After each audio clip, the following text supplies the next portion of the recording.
ఎక్కడదా ఈ సొమ్ము? ప్రజలను దోసుకున్నది కాదా?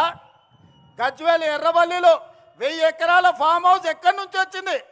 నీ తాతలు ముత్తాతలు ఇచ్చిందా? 4 కోట్ల తెలంగాణ ప్రజలని దోసుకున్నదా? నీ కొడుకు జన్వాడల 100 ఎకరాల ఫామ్ హౌస్ వచ్చింది. నీ అల్లుడు హరీష్ రావుకు 50 ఎకరాలు మోయినాబాద్ల ఫామ్ హౌస్ వచ్చింది. నీ బిడ్డ కల్వకుంట్ల కవితకు శంకర్పల్లిల 25 ఎకరాల ఫామ్ హౌస్ వచ్చింది. నీ సడ్డకుని కొడుకు సంతోష్రావు లెక్కలైతే ఇక చెప్పేటట్టనే లేదు. ఎక్కడికెళ్ళి వచ్చినాయి 10 ఏళ్ళలో? ఎక్కడివి ఆస్తులు? ఏడ సంపాదించారు? ఏం వ్యాపారం చేసిర్రు? ఎక్కడి నుంచి వచ్చిన ఈ సంపద, ఈ వజ్ర వైదూర్యాలు, ఈ బెంజు కార్లు ఎక్కడి నుంచి వచ్చినాయి? తెలంగాణ అప్పుల పాలైంది. రైతులు ఆత్మహత్యలు చేసుకుంటున్నారు. నిరుద్యోగ యువకులకు ఉద్యోగాలు రాలేదు. మా ఆడబిడ్డలు బతుకమ్మ చీరలు ఇస్తే కూడా అందులో కమిషన్లు కొడితే ఆ చీరలు తీసుకుపోయి పొలాల కాడ పిట్టలను బెదిరియనికే కట్టే పరిస్థితి.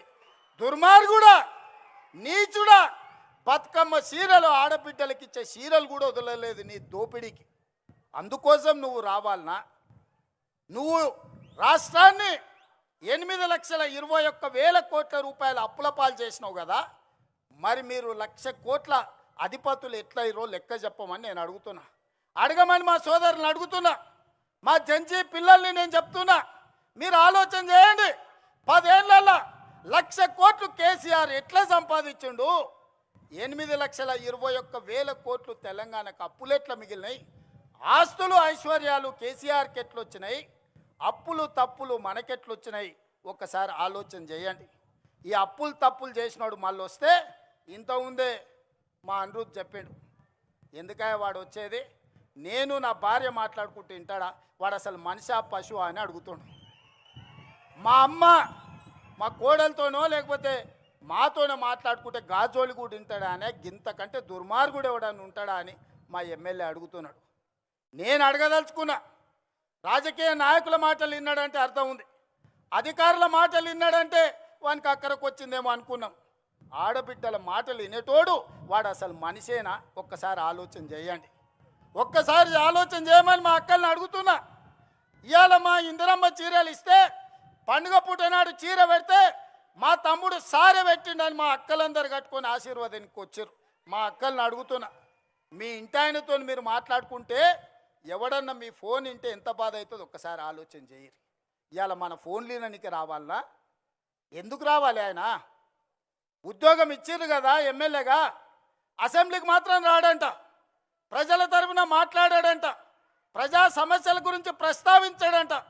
అధికారంలోకి వస్తే మాత్రం దోసుకోవడానికి వస్తాడంట, దొంగతనం చేయడానికి వస్తాడంట. అందుకే నేను మొన్న చెప్పినా ఇవాళ చెప్తున్నా. అరుంధతి సినిమాలో పశుపతిని ఎట్లయితే బూత్ బంగళాలో బంధించిన గొలుసులు పెట్టి ఈ పాపాల బైరోడుని ఫామ్ హౌస్లో 4 కోట్ల తెలంగాణ ప్రజలు గొలుసులేసి కట్టేసిండ్రు. అక్కడే కుంగి కృషించి పోవాలే తప్ప అధికారం అనేది మీకు కలలో మాట.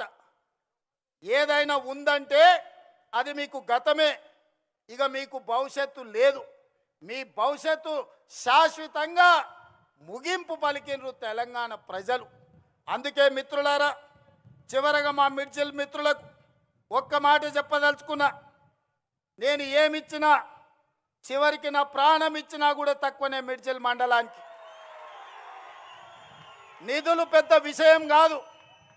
ఇవాళ నాకు దక్కిన గౌరవం ఈ మండలం, ఈ జిల్లా, ఈ రాష్ట్రం, ఈ దేశంలోనే కాదు ప్రపంచంలో. ఇవాళ మెస్సీతో ఫుట్బాల్ ఆడినా, ప్రపంచంలో మన గలం వినిపించినా ఆనాడు మీరు నాటిన మొక్కనే ఈనాడు పెద్దదై ఈరోజు బాధ్యత నిర్వహిస్తున్నది.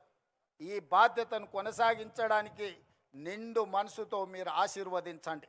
నేను చేయాల్సిన పనులు ఉన్నాయి. ఈ వలసల జిల్లాను ఈరోజు అభివృద్ధి పథం వైపు నడిపించాల్సిన బాధ్యత నా మీద ఉన్నది. చేయాల్సిన పనులు మిగిలి ఉన్నాయి. ఆనాడు పండిత్ జవహర్లాల్ నెహ్రూ గారు ఏదైతే ప్రాధాన్యత పెట్టుకున్నాడో ఎడ్యుకేషన్ అండ్ ఇరిగేషన్, ఈ జిల్లాలో ప్రతి ఎకరాకు నీళ్ళు ఇచ్చే వరకు, ఈ జిల్లాలో ఉండే ప్రతి పేదవాడికి విద్యను అందించి ఉద్యోగ ఉపాధి అందించే వరకు నేను మీకు సేవ చేస్తూనే ఉంటా. ఆనాడు 94 నుంచి 2004 వరకు 2 సార్లు తెలుగుదేశం అధికారం ఉంది. 2004 నుంచి 2014 వరకు doctor YS Rajasekhara Reddy Congress party అధికారంలో ఉండే. 2014 నుంచి 2024 వరకు బీఆర్ఎస్ అధికారంలో ఉన్నది. ఇవాళ చెప్తున్నా, నా ఆత్మ బంధువులైన మిడ్చులు ప్రజల మధ్య నుంచి రాబోయే 2024 నుంచి 2034 వరకు ప్రజాపాలన ఉంటుంది.